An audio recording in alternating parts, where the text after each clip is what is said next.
This heartwarming story reveals how the smallest act of courage can transform lives forever. Discover how one boy's determination to save his sister caught the attention of someone who could change their world. By the end, you'll understand why small moments of compassion create ripples that last generations. The rain fell in sheets across the cracked sidewalks of Millfield as 8-year-old Elijah counted his treasure for the third time. $7.38 in coins, mostly quarters and dimes that had taken him weeks to collect. Each one represented a small victory. Returning bottles found in alleys, helping Mrs. Porter carry groceries, and the occasional coin discovered beneath vending machines. His small fingers trembled slightly as he returned the coins to the faded Batman wallet his father had given him before disappearing 3 years ago. "Eli," came a weak voice from the other room. "Are you still up?" Elijah quickly tucked the wallet into his pocket. "Just getting some water, Maya. Go back to sleep." In the dimly lit apartment, he could make out his 12-year-old sister's silhouette. Her fever had gotten worse over the past 3 days, and the medicine from the free clinic had run out yesterday. Their mother was working her second overnight shift at the hospital cafeteria, leaving Elijah to watch over Maya. He knew what he had to do. The pharmacy was 15 blocks away. Normally, Elijah wouldn't dare venture out so late, especially in this weather, but Maya's ragged breathing scared him more than the storm. He slipped on his worn sneakers and the rain jacket that was 2 sizes too big, another hand-me-down from the community center. "I'll be right back," he whispered to himself, gathering courage as he eased the apartment door shut behind him. The journey was treacherous for someone his size. Rain soaked through his pants despite his best efforts to avoid puddles. Twice he had to hide from older teenagers who roamed the streets even on nights like this. But the image of Maya's flushed face drove him forward through the darkness. The fluorescent lights of Wilson's pharmacy were like a beacon. Elijah pushed open the heavy glass door, his small frame dripping onto the linoleum floor. "We're closing in 5 minutes," called the pharmacist, barely looking up from his computer. His name tag read Frank, and deep lines etched his forehead as he typed. "I need medicine for my sister," Elijah said, his voice steadier than he felt. "She has a really bad fever." Frank glanced up, surprised to see a child standing alone at his counter. "Where are your parents, kid?" "My mom's at work. She works nights." Elijah pulled out his wallet. "I have money." Something in the boy's determined stance made Frank pause. "What kind of symptoms does your sister have?" "She's really hot, and she keeps coughing, and it hurts her to breathe deep." Elijah demonstrated by taking a labored breath. The doctor at the clinic gave her this before, but it's all gone. He produced an empty medicine bottle from his pocket. Frank examined the label and nodded. "Children's fever reducer. She'll need something for that cough, too." He disappeared down an aisle, returning with 2 bottles. "This should help her feel better, until your mom can take her back to the doctor." "How much?" Elijah asked, already emptying his wallet onto the counter. Frank watched as a collection of coins spread across the surface. Quarters, dimes, nickels, even pennies. The total for both medications came to $23.97. The boy had barely a third of that. $7.38, Elijah announced proudly, having counted again. Frank glanced at the security camera in the corner, then back at Elijah's hopeful face. In 20 years behind this counter, he'd seen every scam imaginable, but this wasn't one of them. This was a little boy standing soaked to the bone, counting out coins to help someone he loved. "You know what? We have a special tonight. Buy 1, get 1 free. And there's a discount for customers who come in during rainstorms." Frank quickly adjusted the price in the system. "That comes to exactly $7.38. Elijah's eyes widened. Really? But you shouldn't be out alone this late. How far do you live?" 15 blocks, Elijah admitted, "but I can run fast." Frank shook his head. "Wait here." Behind the counter, unnoticed by either, a man in an expensive yet understated coat observed the exchange. Richard Harrington had stepped into the pharmacy seeking shelter from the downpour, while his driver fixed a flat tire. The billionaire CEO had built his fortune developing medical technologies, but tonight he was simply a stranded traveler watching a child's desperate act of love. Frank returned with a plastic bag containing the medicine and a few snacks. "These are for you and your sister. I'm calling you a taxi. No arguments." "But I don't have money for a taxi," Elijah protested. "It's taken care of," Frank assured him. "Just make sure your sister takes her medicine as soon as you get home." As they waited for the taxi, Richard approached the counter. "Excuse me," he said quietly to Frank. "May I cover the real cost of those medications?" Frank looked surprised, but nodded. "That's generous of you, sir. And the taxi fare as well. Add whatever else the children might need." Richard slid a business card across the counter. "Please keep my involvement confidential for now, but I'd appreciate if you call me tomorrow with their address. I'd like to help further." Outside, the taxi arrived. Elijah climbed in with his precious cargo, giving the driver his address with the seriousness of an adult. As the car pulled away, Richard watched thoughtfully. What Elijah couldn't know was that his small act of courage had been witnessed by someone with the power to change lives. Richard had built his empire from nothing, having once been a child not unlike Elijah, determined to save his own sister from illness. Back then, there had been no one to help. Now, he could be that person for these children. The taxi disappeared into the rain-slicked streets as Richard made a decision that would alter the course of 3 lives forever. By this time tomorrow, everything would change for Elijah and Maya, all because a boy had braved a storm with nothing but coins in his pocket and love in his heart. Maya was already sitting up when Elijah returned, her face pale with worry. "Where did you go?" she demanded weakly. "I got your medicine," he said triumphantly, emptying the bag onto her bed. "And look, cookies and juice too." As he measured out the dose, Maya asked, "How did you pay for all this?" Elijah smiled. "I saved up, and the pharmacy had a special rainstorm discount." Maya didn't quite believe him, but accepted the medicine gratefully.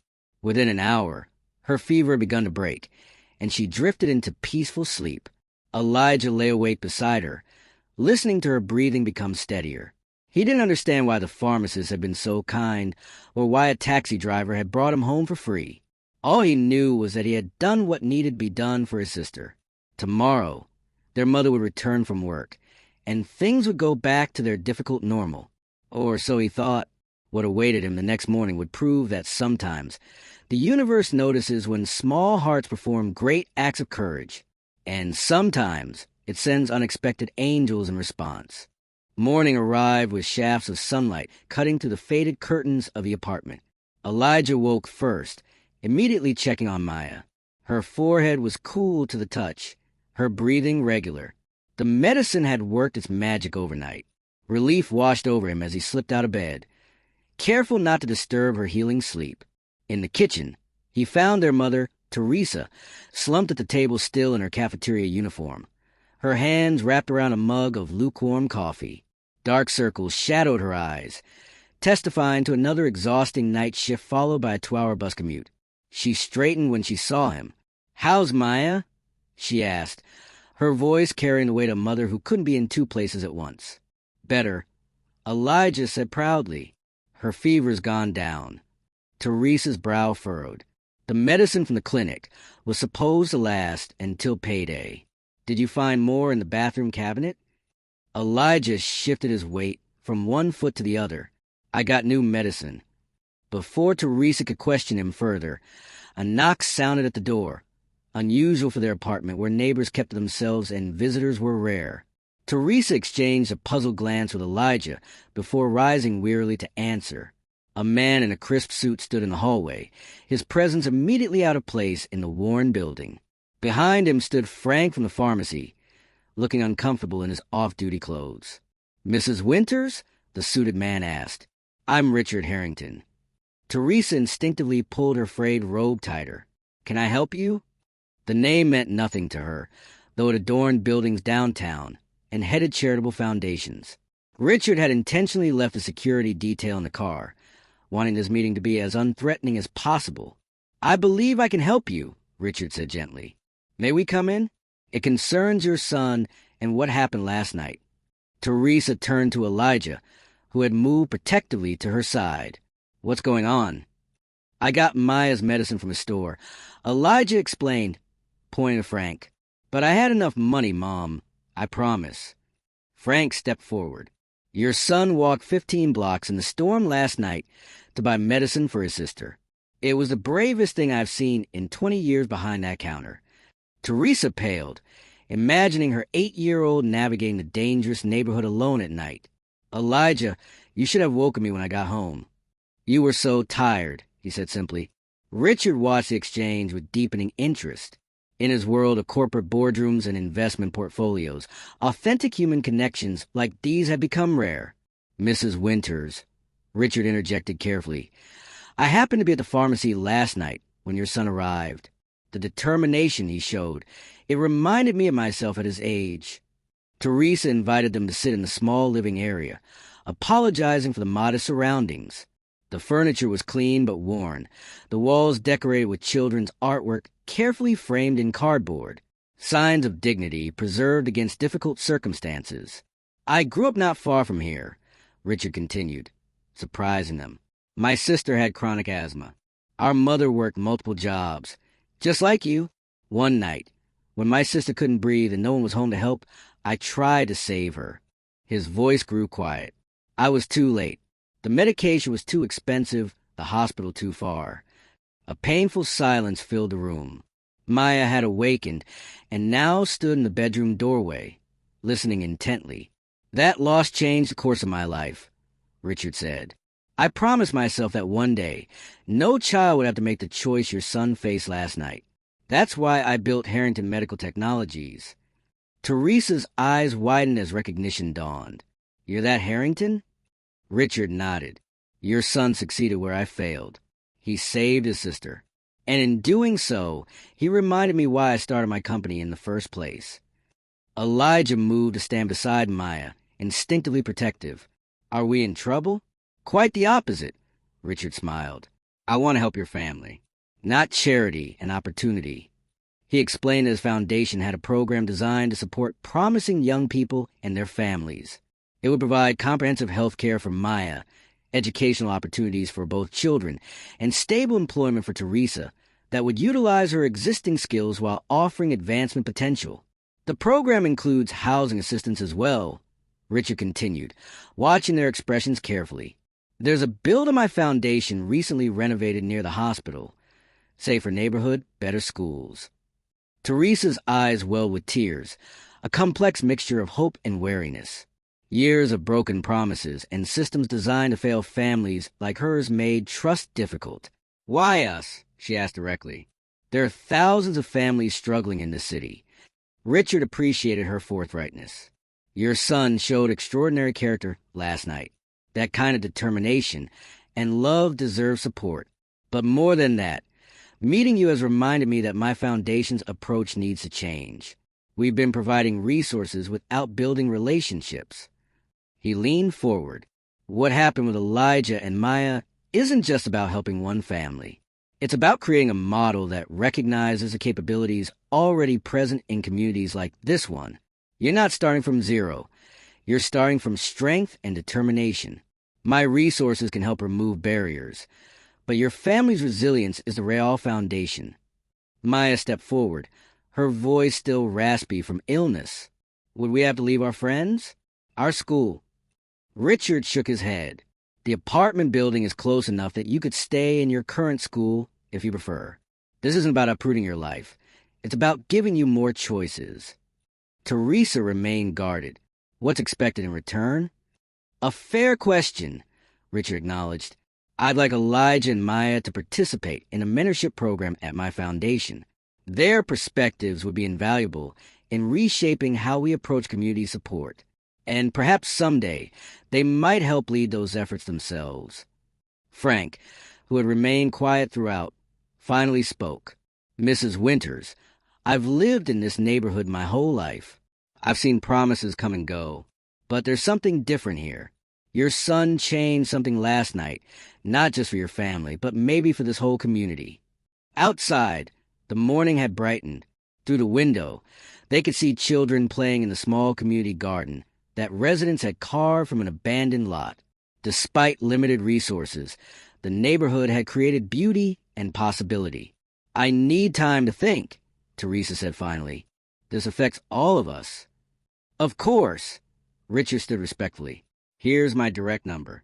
Not my assistant's, mine. Call when you decided, whatever that decision might be. As they prepared to leave, Elijah tugged on Richard's sleeve. Is it true you were like me when you were little? Richard knelt to meet the boy's eyes. In some ways, but I didn't have your courage. Or your success. Your sister is still here because of you. The simple truth of those words hung in the air as Richard and Frank departed, leaving the family to consider a future suddenly rich with possibility. But Teresa's expression remained thoughtful as she closed the door behind them. New opportunities brought new challenges, and she needed to ensure this unexpected turn would truly benefit her children without compromising the values that had sustained them through hardship. What awaited them in the next 24 hours would test those values and reveal the true intentions behind Richard's offer.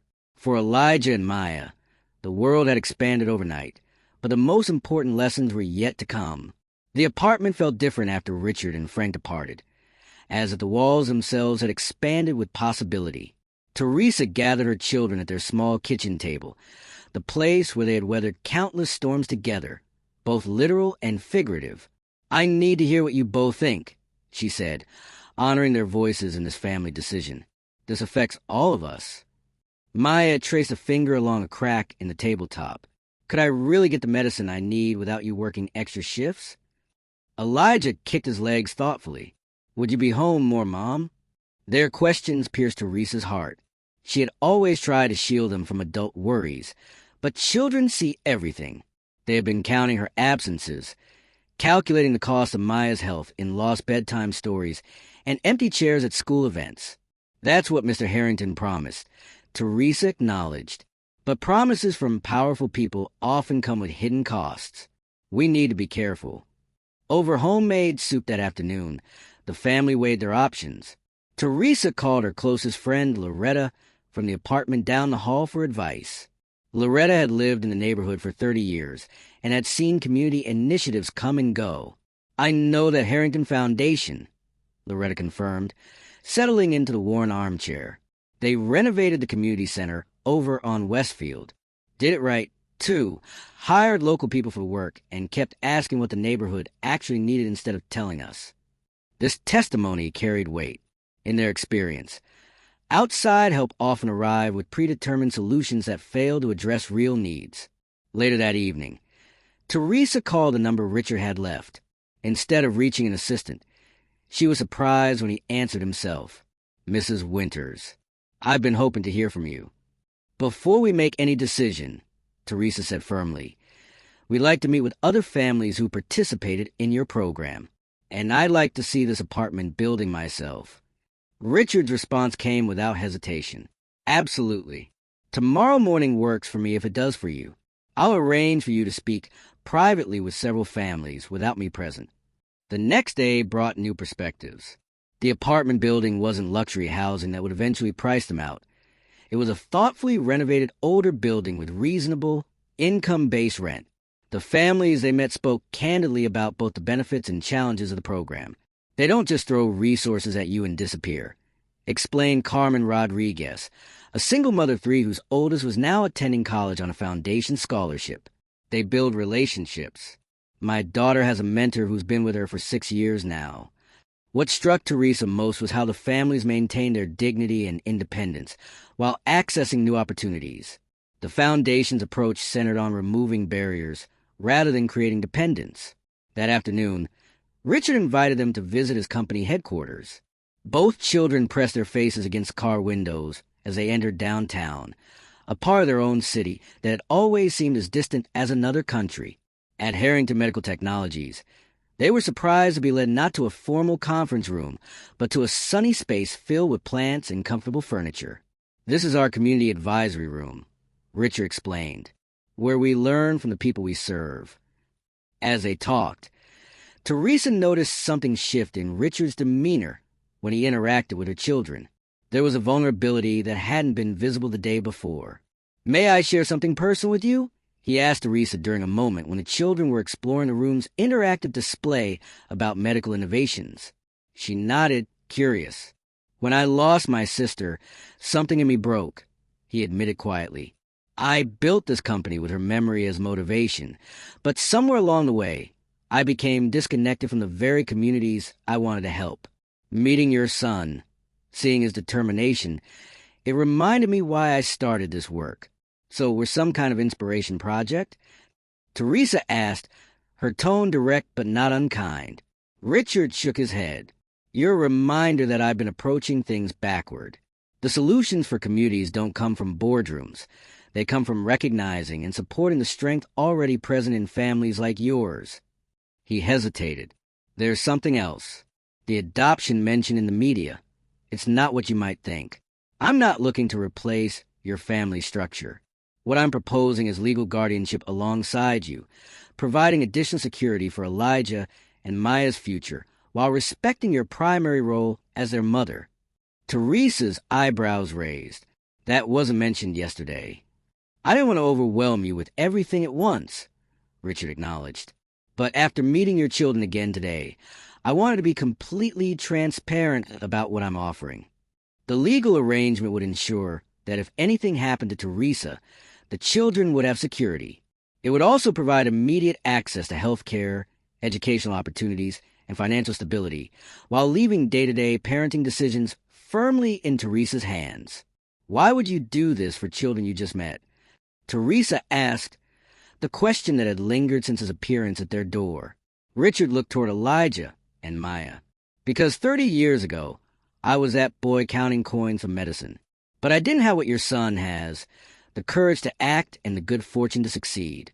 Your family has reminded me that wealth means nothing if it's not connected to humanity. Later that evening, as the children excitedly explored the two-bedroom apartment that could potentially become their new home, Teresa stood on the small balcony overlooking a neighborhood park.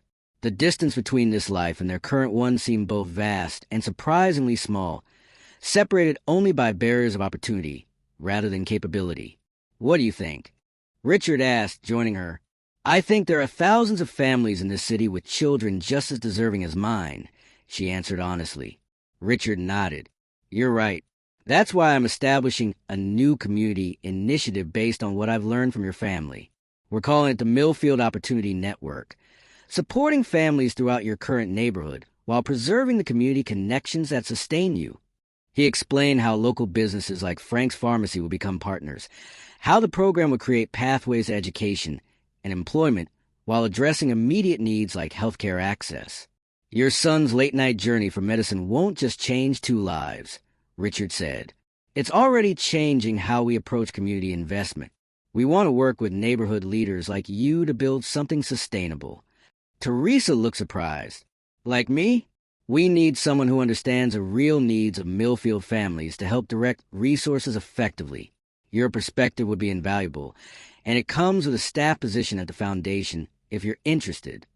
3 months later, the changes were visible throughout Millfield.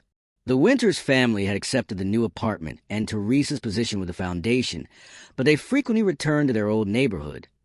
Now not just to visit friends, but to help implement community design improvements. The local clinic had extended hours and expanded services. Frank's Pharmacy had become a community health hub with sliding scale pricing.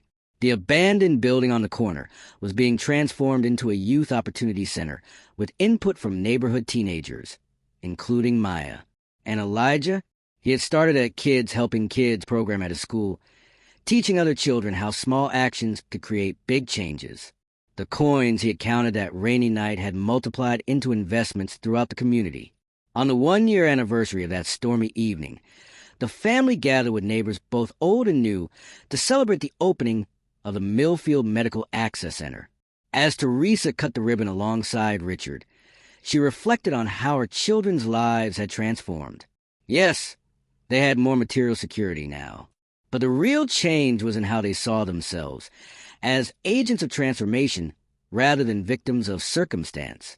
The legal guardianship Richard had offered had evolved into something more meaningful, a partnership that respected their family's autonomy while providing additional support. The story that had begun with a desperate journey through rain-soaked streets had become something bigger, a testament to the power of recognizing dignity and potential in unexpected places. Elijah's determination to help his sister hadn't just changed their family's trajectory. It had created ripples of possibility throughout an entire community. In the golden afternoon light, Elijah stood between his mother and his sister, watching as neighborhood children explored the new center. One small boy approached him, wide-eyed with recognition. "Are you the coin boy from the story?" he asked. Elijah smiled. "I'm just a kid who tried to help his sister. My mom says one day I could be like you." The boy continued earnestly. Maya placed her hand on her brother's shoulder. "No," she corrected gently. "One day you'll be like yourself." And that's exactly what the world needs. As the celebration continued around them, the lesson became clear. True transformation happens not when wealth adopts poverty, but when communities recognize and nurture the strength already present within themselves. Elijah's journey had never been about being rescued. It had been about revealing the power of love, determination, and community to overcome the barriers that separate potential from possibility. And in that revelation lay the most precious gift of all, the understanding that every child counting coins in the darkness carries within them the seed of change that, when properly nurtured, can transform not just individual lives but entire systems.